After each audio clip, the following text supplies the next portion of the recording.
Tip number 1, show, don't tell. And I'll explain what that means with 2 examples. Example number 1. Harry walked into the abandoned house and he felt really scared. Example number 2. Harry carefully tiptoed into the abandoned house, the hairs on his arms standing on edge. His heart started to race in his chest as he looked around him, his eyes wide. So in both of those examples, you know that Harry is scared. In the first example, I told you that Harry was scared. In the second example, I didn't say Harry was scared, but I explained what was happening to him physically. His hairs were standing on edge on his arms and his heart was beating fast in his chest. Which of those 2 examples did you find most interesting to listen to? Was it being told that Harry was scared, or was it being shown? That's just an example, and maybe you can play around with other emotions that your characters might be feeling and how you can show them instead of telling them.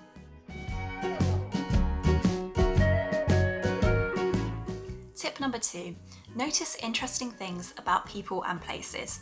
People are interesting, they have quirks, they have special things about them that make them different and unique, and it's exactly the same with places as well. Here's an example. The secondary school I went to had a head teacher called Mr. Thompson, who was a very good head teacher.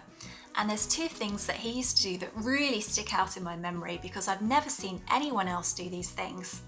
The first thing he used to do was go to the art block, which was the tallest building in the whole school, and look out of the window with binoculars because he wanted to see what was happening. He wanted to make sure that nobody was being bullied and that children weren't up to no good. The second thing he used to do is to walk around the playground saying, "Come on, tinies, move, move, move," when it was time to go to lessons, because he was very tall. Those 2 things about him are character traits, and noticing these interesting things about people can add a lot of detail and interest into your characters and your place settings. My third and final tip is the most important one of them all: have fun. If you're having fun with your writing, then your readers will have fun reading it too.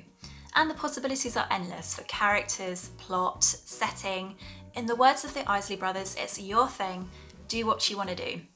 So I hope this short video has inspired you. That's about all for now. Happy writing and happy adventuring.